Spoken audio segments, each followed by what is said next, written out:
परमेश्वर गीतेने सांगितलं 3 वर्ष ते बोलवत आहेत आणि मी आलो नाही. खरं तर आपण सगळेजण जाणतो की एकदा बोलावणं आलं परमेश्वराचं की ते टाळणं कुणाच्याही हातात नाही. मी नशीबवान की परमेश्वरानं बोलवलं, पण 3 वर्ष मी ते पुढे ढकलू शकलो. आता असं आहे की बीडचं बोलावणं म्हटलं की अख्ख्या महाराष्ट्राच्या पोटात गोळा येतो. आणि असं आहे की म्हणजे त्या विषयात मला खरं जायचं नाहीये, पण म्हणजे देशामध्ये अशी अनेक गावं, शहरं, जिल्हे आहेत की ज्यांचा असं म्हणजे राजकीय नेत्याचं नाव घेतलं की त्यांचे जिल्हे असे झळाळून उठलेले आपण बघितले. हे एकमेव उदाहरण असेल की जिथं नाव म्हणजे जे आहे ते पूर्ण काळवंडलं गेलं मधल्या काही काळामध्ये जे झालं त्याच्यामुळं. पण त्या सगळ्या नकारात्मकतेमध्ये सुद्धा या जिल्ह्यामध्ये, या शहरामध्ये किती पॉझिटिव्ह, किती सकारात्मक, किती कर्तबगार मंडळी आहेत हे जर आपण इथं स्टेजवर नजर टाकली आणि समोर नजर टाकली तर लक्षात येईल की कर्तबगार नररत्नांची खाण असलेली ही भूमी आहे.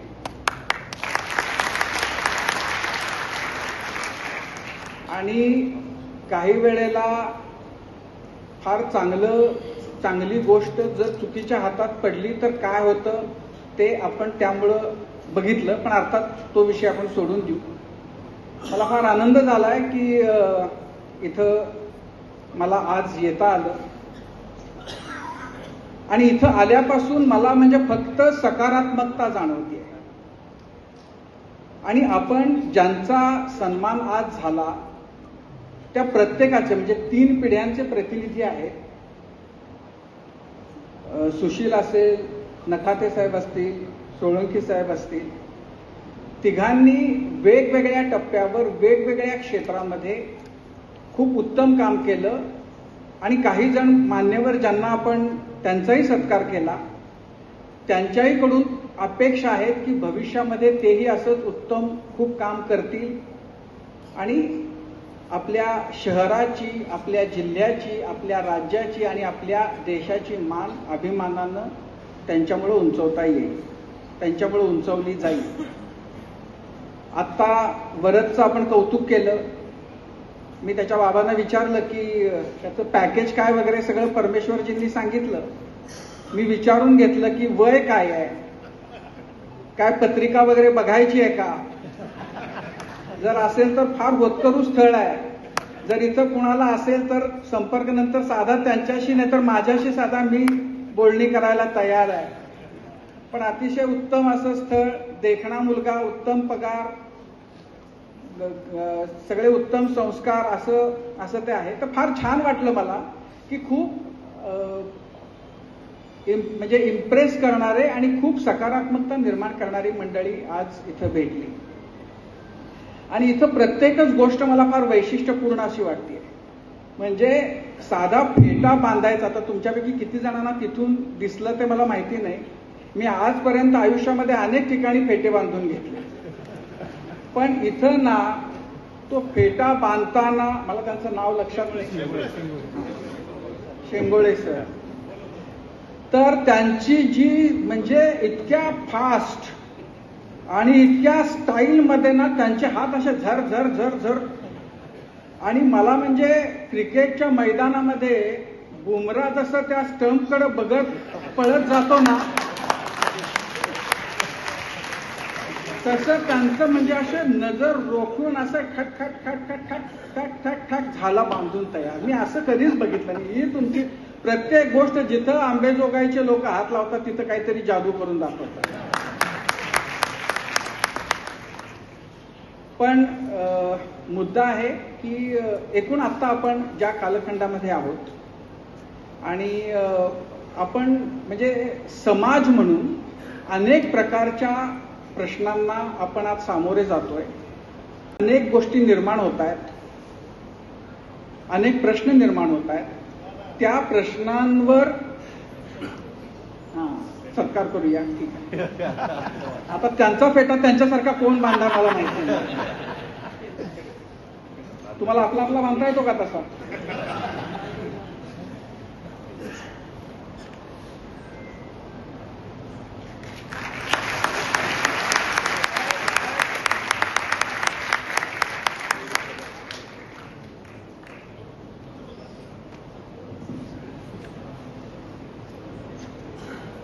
तर आजचे जे प्रश्न आहेत, मी असं सांगत होतो की त्या प्रश्नांची ज्यांच्याकडून सोडवणूक होऊ शकते अशा मंडळींना या व्यासपीठावर आज त्यांचा सन्मान करून त्यांना ऐकण्याची संधी परमेश्वर गीतेंनी आपल्या सगळ्यांना दिलेली आहे. मी स्वतः गीतेंच्या बद्दल त्यांचा जो प्रवास आहे, त्यांचं जे आयुष्य आहे, ते म्हणजे कुठल्याही कथा कादंबरीमध्ये सुद्धा वाटणार नाही, असणार नाही.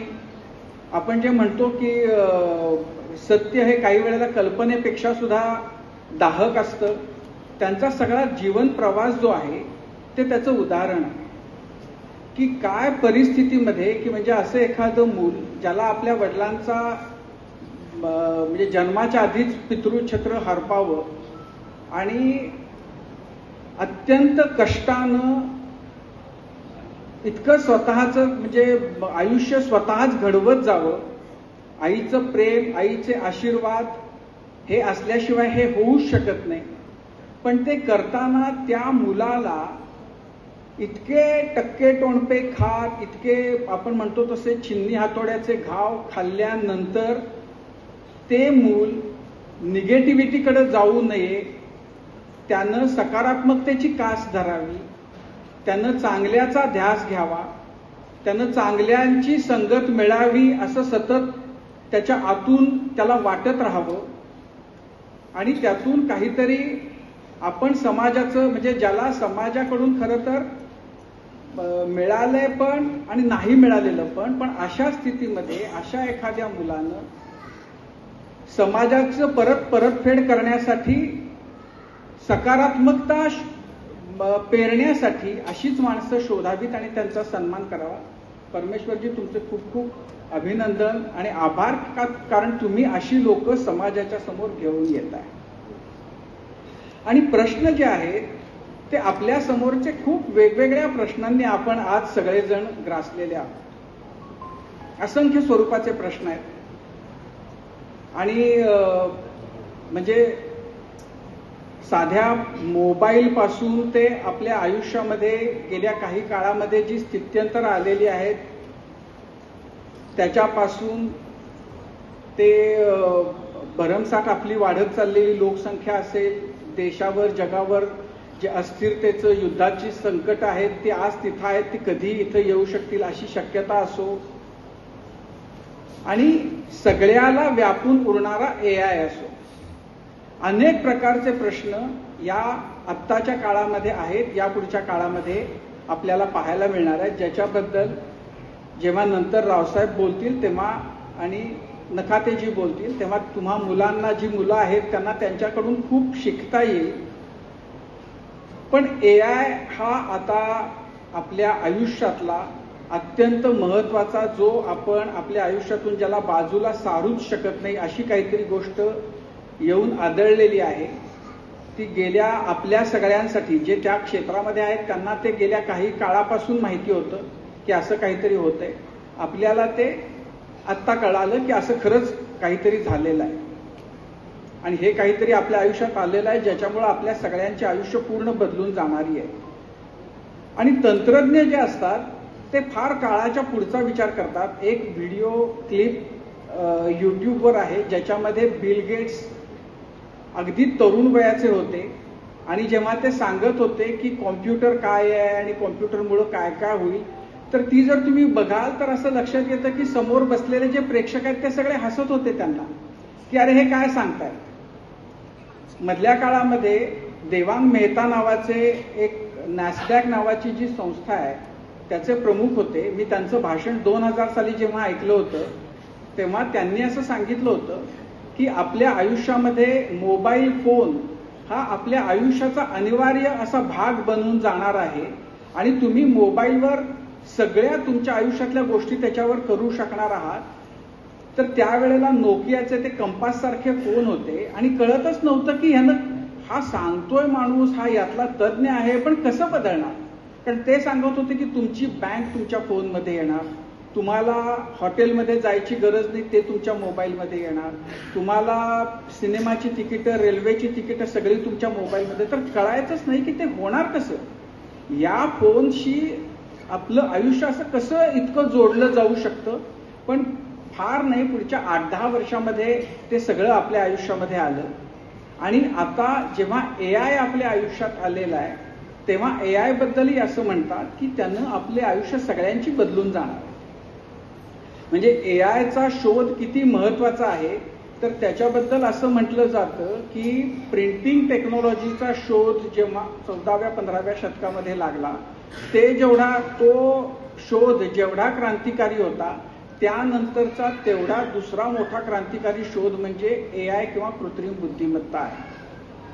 आणि आपण आयुष्याच्या कोणत्याही क्षेत्रामध्ये असू तरी त्या क्षेत्राला AIचा स्पर्श काय ते AI आपल्या कवेत घेतल्याशिवाय सोडणार नाहीये. म्हणजे माध्यमांचंच क्षेत्र घेतलं तर मी अलीकडंच एक मध्ये की टॉली नॉरवूड नावाची एक नटी तिच्यावर हॉलिवूड म्हणजे सगळ्या इंग्रजी फिल्मसृष्टी आपल्यापैकी अनेकांना माहिती असेल, त्यांनी असा निर्णय घेतलाय की जे कोणी त्या टॉलीला सिनेमामध्ये घेतील त्या जाहिरात संस्था किंवा सिनेमाच्या संस्थांवर बाकी सगळे निर्माते दिग्दर्शक सगळेजण बहिष्कार घालणार, त्याला बायकॉट करणार.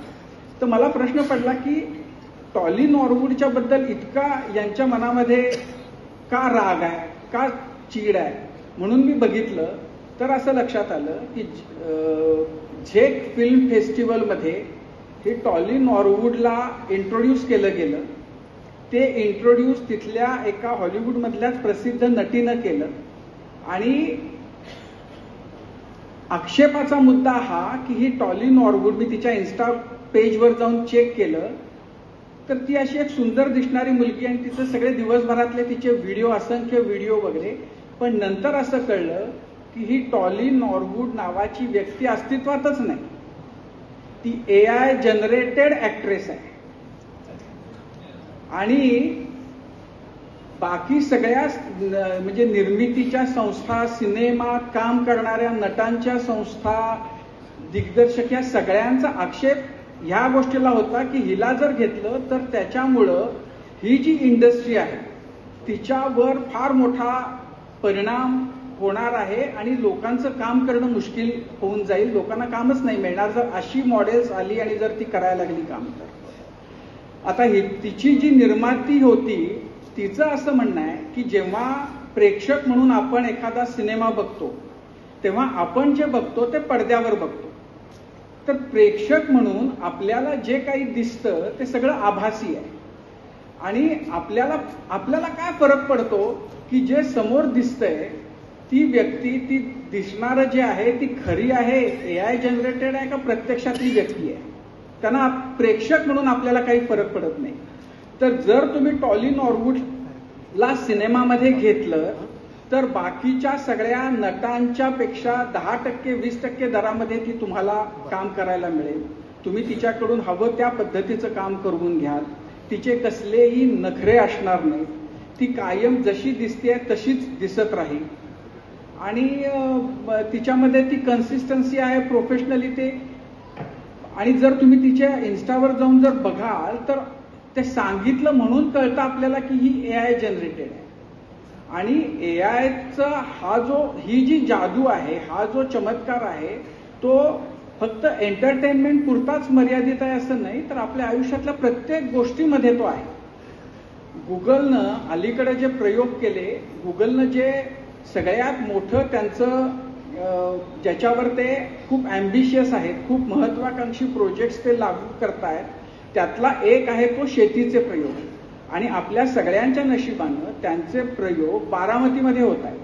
त्यामुळं जेव्हा गुगलनं त्यांचं वर्ल्ड वाईड जे एक प्रेझेंटेशन्स असतात त्याच्यामध्ये त्यांनी बारामतीमध्ये जे प्रयोग AIच्या मार्फत होत आहेत शेतीमध्ये त्याचं जे प्रात्यक्षिक दाखवलं तेव्हा मलाही कळलं की बारामतीमध्ये असे प्रयोग होत आहेत आणि अवाक होऊन गेलो मी ते सगळे प्रयोग बघून. त्याच्याबद्दलचा मी लगेचच ते जे करतायत ते प्रयोग त्या डॉक्टर सुरवसे आणि त्यांच्या टीमला बोलवलं होतं आणि त्यांचा आम्ही माझा कट्टा केला. ते तुम्ही जर सविस्तर बघाल तर तुमच्या लक्षात येईल. पण शेती करणं एआयच्या मार्फत हे आज आपल्याला फार लांबची गोष्ट वाटते आहे, पण पुढच्या जास्तीत जास्त 2-4 वर्षांमध्ये एआय वाली शेती आपल्या सगळ्यांच्या आयुष्याचा भाग बनून गेलेली असेल.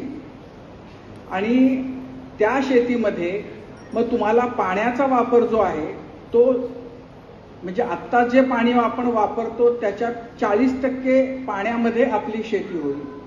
त्याच्यामध्ये आता त्याला काय म्हणतात ते जे नाही ड्रीप नाही, ते जे ट्रान्झिस्टर आहेत त्याला काहीतरी एक शब्द आहे, तर ते शेतामध्ये ठराविक अंतरावर लावायचे आणि ते लावल्यानंतर तुम्हाला तुमच्या पिकाला जे कुठलं पीक असेल त्या पिकाला ऍक्च्युअल कोणतं खत किंवा कोणतं काय सोडियम असेल फॉस्फेट जे काही त्याला मूलद्रव्य हवं आहे ते किती हवं आहे, पाणी किती हवं आहे, कधी हवं आहे हे तुम्हाला तुमच्या मोबाईलमध्ये बघता येणार आहे.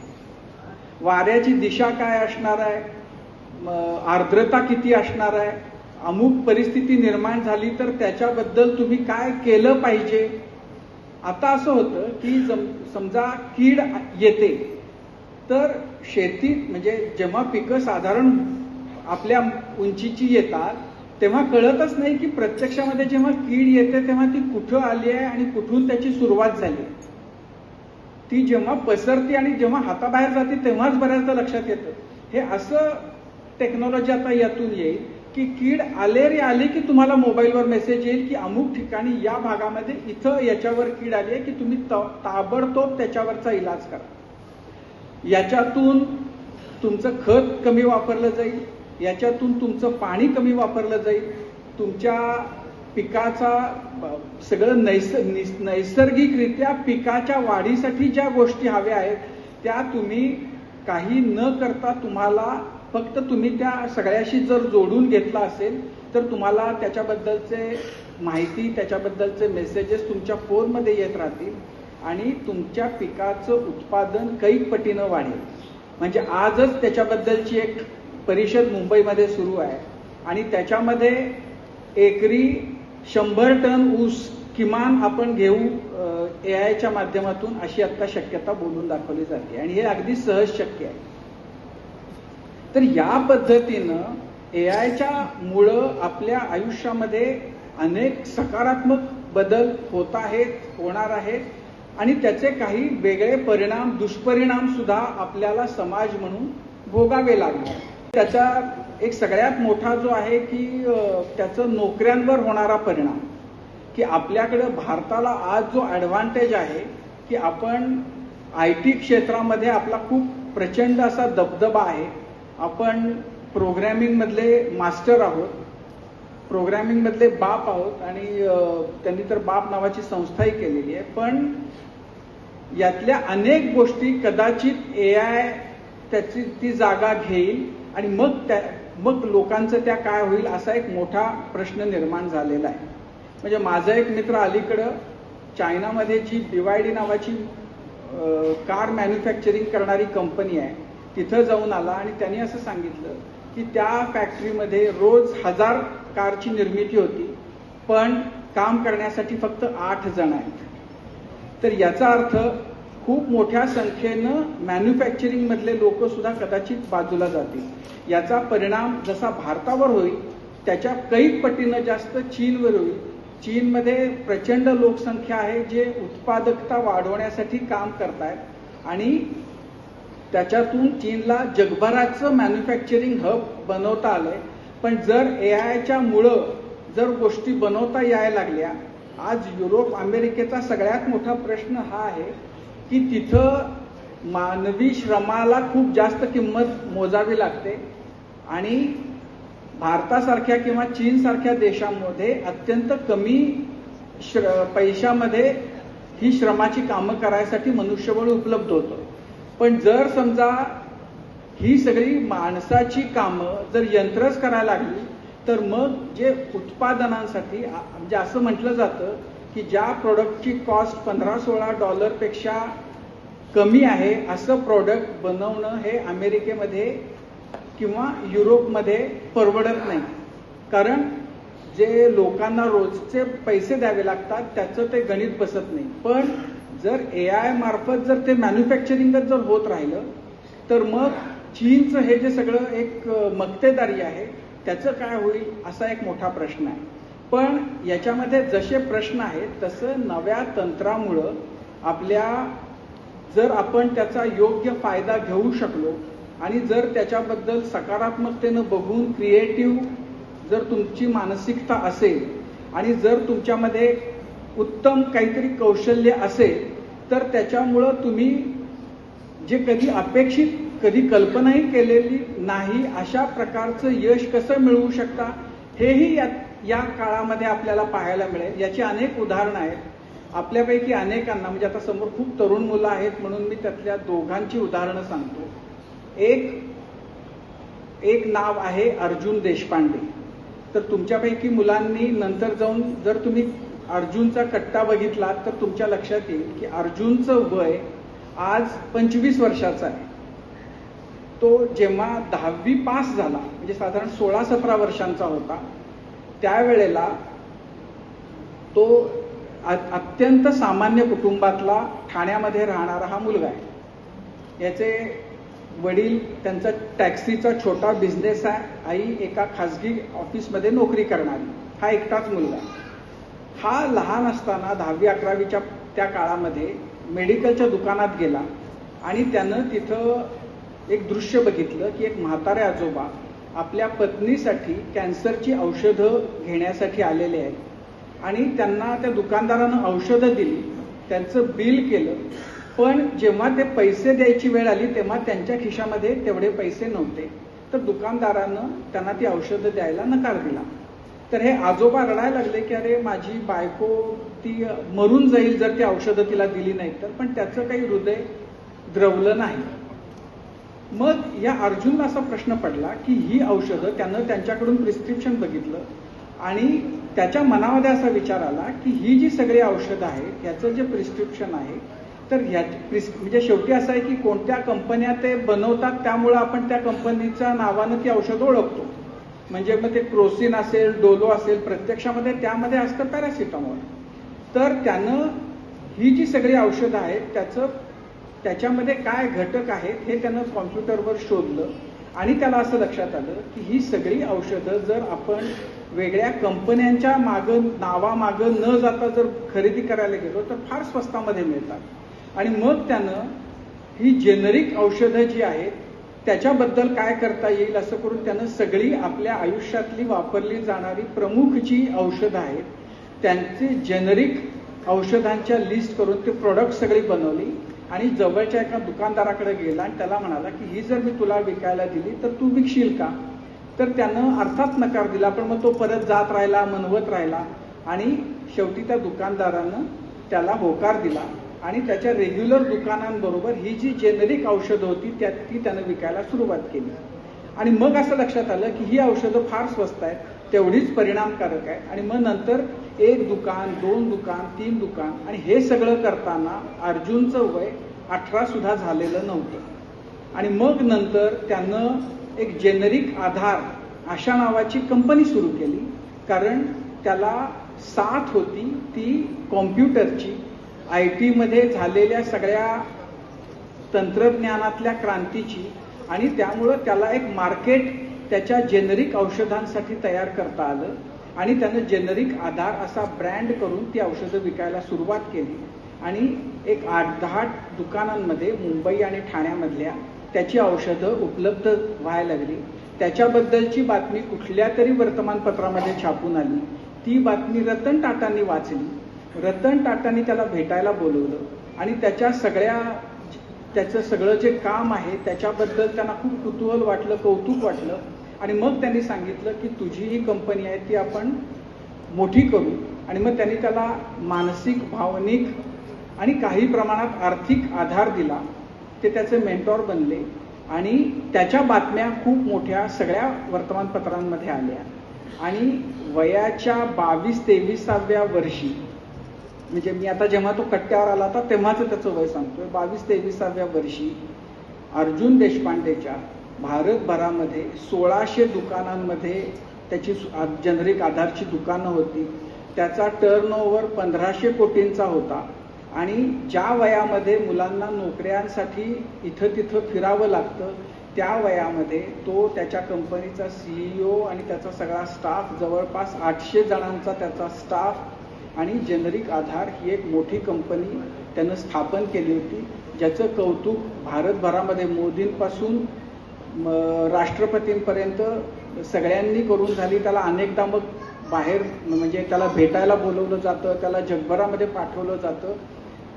तर हे सगळं तो करू शकला किंवा हे अर्जुन देशपांडेला जे जमलं ते इथं बसलेल्या तुमच्यापैकी प्रत्येक मुलाला हे म्हणजे असं करता येऊ शकतं जर तुमच्याकडं वेगळी इच्छाशक्ती असेल, तुमच्याकडं खूप स्ट्रॉंग आयडिया असेल.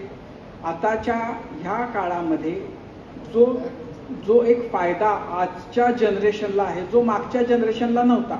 इथं बसलेले जे पुढं बसलेले सगळी लोक आहेत यांच्यापैकी कुणालाही हा सपोर्ट नव्हता. त्यांना प्रत्येक पाऊल एक एक टाकत जे शिखर गाठायचं ते गाठावं लागत होतं. आता ह्या सगळ्या नव्या बदलाच्या युगामध्ये एक प्रचंड मोठे असं काहीतरी आयुध सगळ्यांच्या हातामध्ये आलंय, ज्याच्या जोरावर तुम्ही असा काहीतरी क्रांतिकारक बदल आपल्या आयुष्यात करू शकता, समाजामध्ये काहीतरी नवीन खूप समाजाच्या हिताचं असं देऊ शकता. हे वेगळ्या प्रकारचं एक उदाहरण झालं. दुसरं उदाहरण संजू राठोडचं. संजू राठोड म्हणजे आपल्यापैकी अनेकांना माहिती असेल, त्याचं गुलाबी साडी जे गाणं आहे ते जगातल्या टॉप 50 गाण्यांमध्ये जवळपास 1.25 वर्ष ते 1.5 वर्ष राहिलं होतं. मराठी गाणं जगातल्या टॉप 50 गाण्यांमध्ये इतका दीर्घकाळ राहिलं, हा चमत्कार. तर तो चमत्कारही जर तुमच्यामध्ये प्रतिभा असेल, तुमच्यामध्ये काहीतरी वेगळं जे आहे अवेलेबल त्याच्यापेक्षा वेगळं काहीतरी करून दाखवण्याचं जर कसब ते करण्याची हिंमत जर तुमच्यामध्ये असेल, तर आता परिस्थिती अशी आहे की सगळी कायनात तुमच्या सपोर्टसाठी तुम्हाला उचलून असं वर नेण्यासाठी सज्ज आहे. संजू राठोडची स्टोरी, जळगाव जवळच्या एका अत्यंत गरीब कुटुंबातला मुलगा, वडील लोहार काम करणारे. याची इच्छा काय होती तर वडिलांचं काम कष्टाचं आहे, त्यामुळं मोठं झाल्यावर किमान 4 म्हशी घ्यायच्या आणि म्हशी चारायच्या, दूध विकायचं आणि फार तकतक न करता आयुष्य जगायचं. तर हे लहान असताना करत तो होताच. त्याच्याबरोबर जो एक खुळा नाद होता तो गाण्यांचा, गाणी म्हणायचा, चाली लावण्याचा आणि गाणी लिहिण्याचा.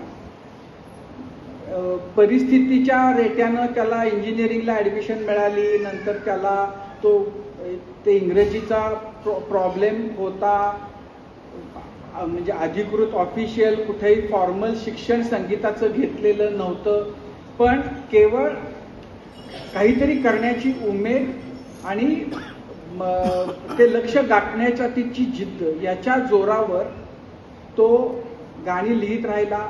त्याचा एक भाऊ ज्याला थोडंफार म्युझिक करता येत होतं, तो त्याच्या गाण्यांना म्युझिक देत राहिला. YouTube त्याच्या मदतीला धावून आलं. त्यानं ते गाणी, तो दिसायला छान आहे तर त्यानं त्यामुळं ती गाणी म्हटली, आवाज गोड आहे, ती गाणी म्हटली, ती पिक्चराईज केली आणि त्याच्या गाण्यांना खूप हिट्स मिळत गेल्या, वाढत गेल्या. मग त्याच्यातनं एक उत्पन्नाचं नवा स्रोत निर्माण झाला. म्हणजे जेव्हा त्याला YouTubeकडनं त्याला तर कल्पनाच नव्हती की याच्यातून आपल्याला इतके पैसे मिळू शकतात किंवा मुळामध्ये YouTubeकडनं पैसेही मिळू शकतात, आपण केलेल्या गोष्टीला पैसे मिळू शकतात याचीही जाणीव नव्हती. YouTubeकडनं जेव्हा विचारणा झाली तेव्हा ना बँकेचं अकाउंट होतं ना काय. पहिली गाणी तर त्याची भलत्याच लोकांनी त्याची रॉयल्टी घेऊन गेले, कारण ह्याच्याकडं ते सगळं आपलं आहे असं दाखवण्यासारखंच काही नव्हतं, पण त्यातून शहाणा झाला आणि मग गुलाबी साडीनं तर चमत्कार केला. आणि मग आता आज घडीला तो इतका उत्तम यशस्वी, कुठलाही त्याला गॉडफादर नाही, कोणतेही घराण्याचा पाठिंबा वारसा नाही, मुंबईमध्ये कुणी ओळखी पाळखीचं नाही, फुटपाथवर राहिला, VT स्टेशनवर राहिलेला मुलगा आज संगीताच्या क्षेत्रामध्ये स्वतःचं अतिशय मोठं असं नाव करू शकला. तो मला जेव्हा भेटला होता तेव्हा त्याला असं विचारलं होतं की मग तुला आता तू बाहेरची आमंत्रणं गाण्याच्या लग्नांमध्ये वगैरे जाण्याची घेतोस का? तो म्हणाला सुरुवातीला मी घेतली होती, पण नंतर असं ठरवलं की आता याच्या पुढं अंबानी किंवा अदानीकडून जर आमंत्रण आलं तरच जायचं आपण अशा कार्यक्रमात. आणि ते आपण म्हणतो ना की तुम्ही फार पॉझिटिव्हली जर विचार करत असाल तर ते तुमचं सार्थकी लागतं. त्या मुलाला अनंत अंबानीच्या लग्नामध्ये गाण्यासाठी आमंत्रण आलं आणि त्यानं तिथं म्हणजे सगळ्यात जास्त टाळ्या आणि वन्स मोर त्याच्या गाण्याला मिळाले. तर अत्यंत प्रतिकूल परिस्थितीमध्ये असून सुद्धा एखादा मुलगा काय करू शकतो याचं हे खूप सकारात्मक उदाहरण जेव्हा तुम्ही तुमच्यातल्या प्रतिभेनं आधुनिक आत्ताचा जो सगळा काळ आहे याच्यामध्ये जेव्हा जे काही तंत्रज्ञान आहे त्याचा फायदा घेता तेव्हा काय होतं हे दाखवण्यासाठी. तर म्हणजे मी आता माझी वेळ संपत आली आहे, पण मी तुम्हा सगळ्या मुलांना खास करून की आत्ताचा हा जो काळ आहे याच्यामध्ये आपल्याला भरकटण्यासाठी खूप गोष्टी आहेत. मोबाईल ही तर तुम्हाला तुमचं चित्त विचलित करण्यासाठी ह्याच्या इतकं दुसरं तुम्ही रोज जवळ घेऊन फिरणारी दुसरी गोष्टच नाही आहे. पण आपण जे आपल्या हातामध्ये इतकं प्रचंड मोठं काहीतरी आहे याचा वापर कसा आपण करतो आहोत याच्याकडं आपण थोड्या जास्त डोळसपणे पाहिलं पाहिजे. आणि फक्त मुलांसाठी कशाला, म्हणजे मी म्हणेन की एकूण समाज म्हणून सुद्धा आपण हे पाहिलं पाहिजे की आपण म्हणजे आपला प्रॉब्लेम हा आहे की आपण स्वतः आपल्याला आपल्या संस्कृतीचा परंपरांचा फार अभिमान असतो आणि एका मर्यादेमध्ये ठीक आहे तो आपण बाळगावा, पण दुसरीकडं आपण ह्या वास्तवाचंही भान ठेवलं पाहिजे की आपल्या आयुष्यामध्ये आज आपण जे जगतोय त्यामध्ये अशी कोणतीही गोष्ट नाही की जी आपण तयार केलेली आहे. आणि मी आपण म्हणजे आपण भारतीय म्हणून, एशियन म्हणून, मी फक्त म्हणजे मराठी म्हणून आणि भारतीय म्हणून आपल्या अंगावर चापकाचे फटके मारून घेण्याची माझी इच्छा नाही. मी म्हणतो एशियन म्हणून सुद्धा, साऊथ एशियातले देश म्हणून सुद्धा सगळ्या गोष्टी पाश्चात्यांनी कष्टानं शोधून काढल्या. त्यांनी त्या गोष्टी आपल्या सगळ्या मानवजातीच्या कल्याणासाठी म्हणून आपल्या समोर ठेवल्या आणि आपण त्याचा वाटेल तसा वापर मात्र करायला शिकलो. म्हणजे मला फार एकीकडून हसू आणि दुसरीकडून संतापायला झालं होतं जेव्हा नवे नवे कॉम्प्युटर आले. तेव्हा आपल्याकडच्या विद्वान लोकांनी काय केलं तर कॉम्प्युटर आल्यानंतर पहिली गोष्ट झाली म्हणजे कॉम्प्युटरवरच्या कुंडल्या अशा विकायला सुरुवात केली. म्हणजे मेल आले तर पूर्वीच्या काळी जर कुणाला त्रास द्यायचा असेल तर लोक ती संतोषी मातेची पत्र लिहायचे आणि ते पत्र तुमच्याकडे आलं की आता अशीच कार्ड ती तुम्ही आणखीन 21 लोकांना पाठवा, जर पाठवली तर तुमचं कल्याण आहे, नाही पाठवली तर तुमचं वाटोळं होणार आहे असं त्या पत्रांमध्ये लिहिलेलं असायचं. आणि माणसं बिचारी घाबरून 21 जणांना कुणाला तरी आणखीन हैराण करण्यासाठी तशी पत्र पाठवायची. हा जो सगळा रोग होता तो मेल आल्यानंतर लोकांनी तसे मेल पाठवायला सुरुवात केली. आता आजही आपल्या हातामध्ये मोबाईल आहे तर एक प्रकारे मोबाईलमुळं सगळं जग आज आपल्या हातामध्ये आहे. म्हणजे इराणवर आज युद्ध सुरू आहे, तिथं प्रत्येक घडीला तिथं जे काही होतंय ते सगळं या मोबाईलमध्ये आपल्याला बघायला मिळतं. न्यूयॉर्क टाइम्स काय म्हणतो, वॉशिंग्टन पोस्ट काय म्हणतो आणि जेरुसलेम पोस्ट काय म्हणतो हे आपल्याला त्यांच्या बरोबर इथं बघायला मिळतं. आपल्याला जगातलं म्हणजे सगळं ज्ञान आज आपल्याला आपल्या फोनमध्ये उपलब्ध आहे. पण आपल्यापैकी किती जण आपल्या मोबाईलचा उपयोग हे ज्ञान मिळवण्यासाठी करतात आणि किती जण चावट गोष्टींसाठी करतात हे काय मी सांगायची गरज नाही. आणि आपल्याला असं आहे की म्हणजे स्क्रीन टाईम आपण किती मोबाईलसाठी देतो आणि आपण त्यातलं म्हणजे आपण ॲक्च्युअली बाकी ज्याच्यामध्ये जे चिरकाळ टिकणारं ज्ञान मिळणारं जे माध्यम आहे ते पुस्तक असतील किंवा मासिक असतील किंवा प्रिंटचं जे आहे असं किती वाचतो. आपण फक्त आपल्या समाज म्हणून मनोरंजन हा आपला स्थायीभाव झालेला आहे. सगळ्यामध्ये आपल्याला फक्त मज्जा करणं हे आपल्या आयुष्याचं ध्येय झालेलं आहे. आपल्याला हा सण तो सण या सणामध्ये म्हणजे पूर्वी एक रंगपंचमी असायची, आता आम्ही रंगपंचमीला पण खेळणार, आम्ही होळीला पण खेळणार, आम्ही धुलवडीला पण रंग खेळणार. हे असं फक्त मज्जा करणं हे आमच्याकडचे सण कमी होते म्हणून मग आता टीचर्स डे पण मनवणार, पेरेंट्स डे पण मनवणार, फादर्स डे, मदर्स डे, फक्त डे मनवणार, आयुष्यामध्ये फक्त मज्जा करणार आणि फक्त करमणूक. आणि ते करतानाही आता प्रॉब्लेम असा आहे की आमचं चित्तही थाऱ्यावर राहत नाही. म्हणजे आपला कॉन्सन्ट्रेशनचा जो काळ आहे जो म्हणजे साधारण 2000 मध्ये 182-85 सेकंद होता, तो कमी होत होत होत आता 27-30 सेकंदांपर्यंत खाली आलेला आहे. आणि त्यामुळं आता आपल्याला इन्स्टावरचे रील्स ते कधी फटाफट पुढं करतो आणि त्यातनं फक्त मनाचं कसं रंजन करू शकतो यामध्ये आपण धन्यता मानायला लागलेले आहोत. मोबाईलबद्दल आता असं आहे की अनेक जण मला सकाळी बोलताना कोणीतरी मुलांच्या हातामधल्या मोबाईलबद्दल चिंता व्यक्त करत होती. मी म्हटलं मुलांना शिकवण्यापेक्षा आईबापांचं प्रशिक्षण होण्याची गरज आहे की मोबाईल कसा वापरला पाहिजे. कारण मोबाईल आईबापच छोट्या एवढी पोरं असतात ती हॉटेलमध्ये घरामध्ये त्यांना आधी प्लेट ठेवतात खायसाठी आणि नंतर समोर मोबाईल लावून देतात. त्या इतक्या लहान वयातल्या बाळाला जर तुम्ही मोबाईलचं व्यसन लावत असाल ते पुढं तुम्ही कितीही डोकं आपटलं तरी थोडंच त्याच्या मनातून आणि त्याच्या रोजच्या वापरातून जाणार आहे. तर आईबापांचाच प्रॉब्लेम आहे आणि आपल्याकडे आईबाप होण्यासाठी कोणत्याही ट्रेनिंगची आणि कशाचीच गरज नाही, त्याला काही क्वालिफिकेशन नाही. त्यामुळं सगळेजण आईबाप होतात आणि जमेल तसं पोरांना म्हणजे वाढवतात. त्यामुळं अनेक प्रकारचे प्रश्न आज निर्माण झालेले आहेत. आता हे प्रश्न आहेत ते बाकी सगळ्या जगासाठी आहेत. मी शहाण्यांच्या अशा अंबेजोगाई नगरीमध्ये असल्यामुळं इथं हे प्रश्न कमी असतील अशी मी अपेक्षा ठेवतो. जर कमी नसतील तर कमी करा अशी प्रार्थना करतो आणि माझी वेळ झाल्याबद्दल थांबतो. बोलवल्याबद्दल पुन्हा एकदा आभार मानतो. नमस्कार. एबीपी माझा, उघडा डोळे बघा नीट.